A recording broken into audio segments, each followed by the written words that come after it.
Você já sentiu que tem algo errado com você por preferir o silêncio, enquanto o país inteiro parece entrar em transe coletivo?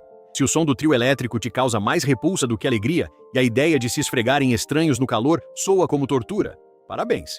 Você não é chato, nem amargo. A ciência explica exatamente por que o seu cérebro rejeita o carnaval. E acredite, isso pode ser um sinal de vantagem biológica, não de defeito. Fica comigo, porque hoje vamos dissecar a psicologia de quem não segue a manada. A cena se repete todo ano. Fevereiro chega e começa o que sociólogos chamam de a ditadura da alegria. É aquele momento constrangedor no trabalho ou no grupo de amigos quando alguém pergunta: "E aí, qual bloco você vai?" E quando você responde, com toda a calma do mundo, que vai aproveitar o feriado para ler, colocar as séries em dia ou simplesmente dormir, o silêncio na sala é ensurdecedor. As pessoas te olham com um misto de pena e julgamento, como se você tivesse acabado de confessar um crime contra a pátria.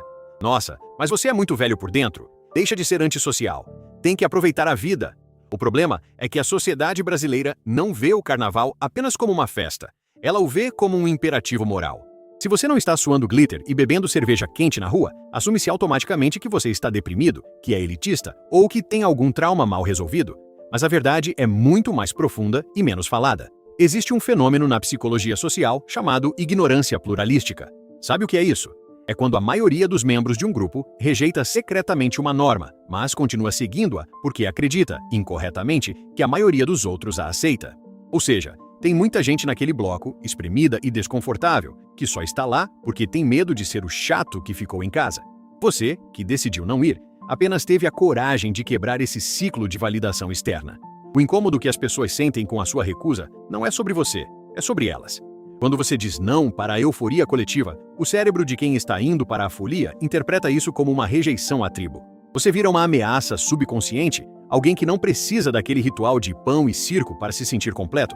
Mas, se não é apenas uma questão de gosto, o que é então? Por que o seu vizinho entra em êxtase com o barulho e você sente que está sendo agredido fisicamente pela mesma música?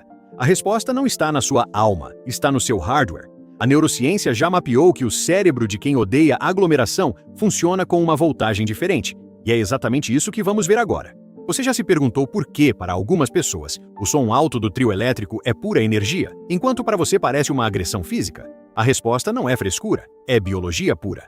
A neurociência tem uma explicação fascinante para isso, e ela começa com um conceito chamado teoria da ativação cortical, proposta pelo psicólogo Hans Eysenck. Basicamente, o seu cérebro e o do folião fanático operam em frequências diferentes de voltagem. Imagine que o cérebro de quem ama a muvuca tem um nível de ativação natural baixo. Para se sentirem vivos e estimulados, eles precisam de muita coisa acontecendo ao mesmo tempo. Música alta, gente gritando, cores vibrantes, empurra, empurra. Eles buscam o caos externo para compensar a calmaria interna. Já o seu cérebro, ele provavelmente tem uma alta ativação basal. Você já processa o mundo com uma intensidade natural. Para você, um ambiente caótico como um bloco de carnaval não é energizante, é uma sobrecarga sensorial. O seu sistema nervoso, que já está operando em alta performance, recebe aquele tsunami de estímulos, o calor, o cheiro de cerveja quente misturado com suor, a música estourada, e entra em colapso. O que para o extrovertido é dopamina, prazer, para você é cortisol, estresse. Seu corpo não entende aquilo como festa, ele entende como ameaça. É por isso que, no meio da multidão, você não sente alegria, sente exaustão. Seu cérebro ativa o modo luta ou fuga, fight or flight. Você começa a monitorar as saídas de emergência, a cuidar da carteira obsessivamente, a se irritar com o toque de estranhos. Enquanto a massa está em transe, você está em alerta máximo. E não é que você seja chato, é que você pode ter traços de alta sensibilidade, HSP, Highly Sensitive Person. Pessoas altamente sensíveis processam estímulos sensoriais com muito mais profundidade. Onde a maioria vê apenas diversão, você enxerga detalhes que o cérebro deles filtra. O lixo no chão, a falta de banheiros, a insegurança, a ineficiência do transporte. O seu filtro de perigo não desliga com um pouco de glitter. Você não consegue desver o caos. E sabe o que é mais interessante?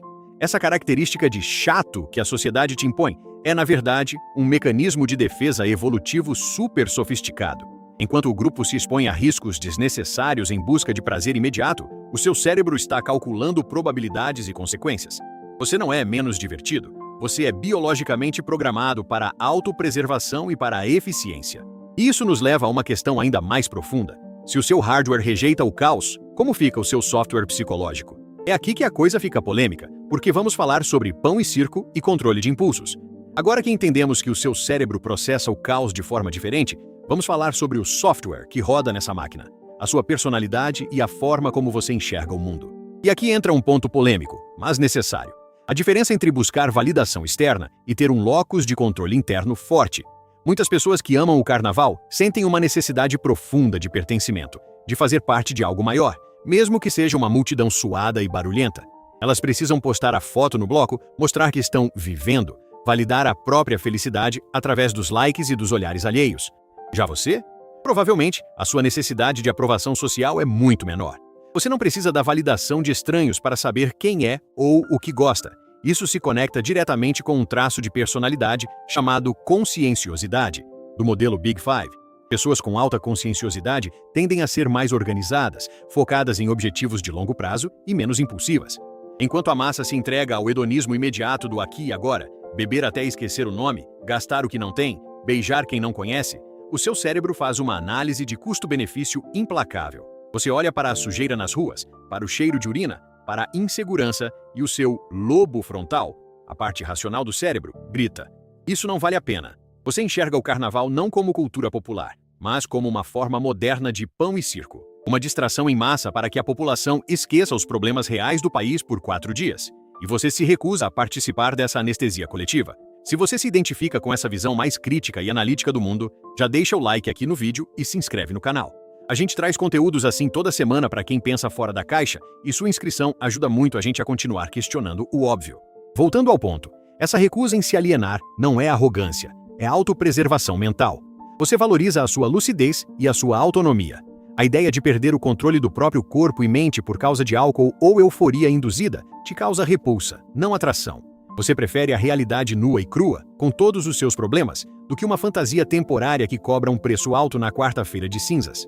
E isso nos leva a uma conclusão poderosa. Se você não está gastando sua energia tentando esquecer a vida durante o carnaval, o que você está fazendo com ela?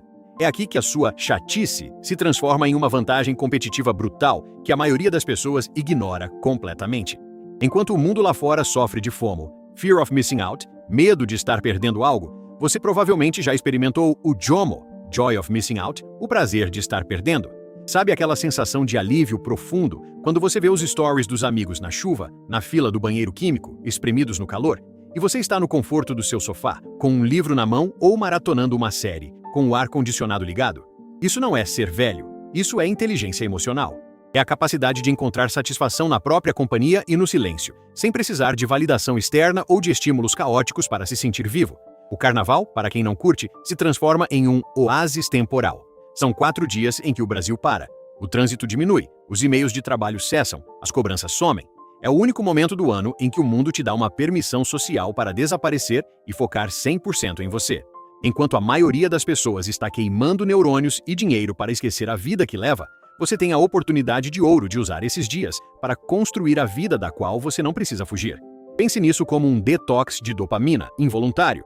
Enquanto a multidão está superestimulando o cérebro com álcool, barulho e excessos, fritando os receptores de prazer para depois cair em uma depressão pós-carnaval na quarta-feira de cinzas, você está recalibrando o seu sistema. Você está descansando de verdade, lendo, estudando, treinando ou simplesmente existindo em paz. Quando a quarta-feira chega, a maioria das pessoas volta para a realidade de ressaca, quebrada financeiramente e emocionalmente esgotada, precisando de férias das férias. Você? Você volta energizado, com a mente limpa e muitas vezes com projetos adiantados ou insights que só o silêncio proporciona. Então, da próxima vez que alguém te chamar de chato por não pular carnaval, apenas sorria. Eles não entendem que, enquanto eles buscam a euforia passageira de 4 dias, você está jogando o jogo do longo prazo. A sua sobriedade e o seu foco durante a folia não são um sinal de tristeza, são um sinal de clareza. E num mundo barulhento e caótico como o nosso, a clareza é o superpoder mais subestimado que existe. Aproveite o seu feriado, do seu jeito.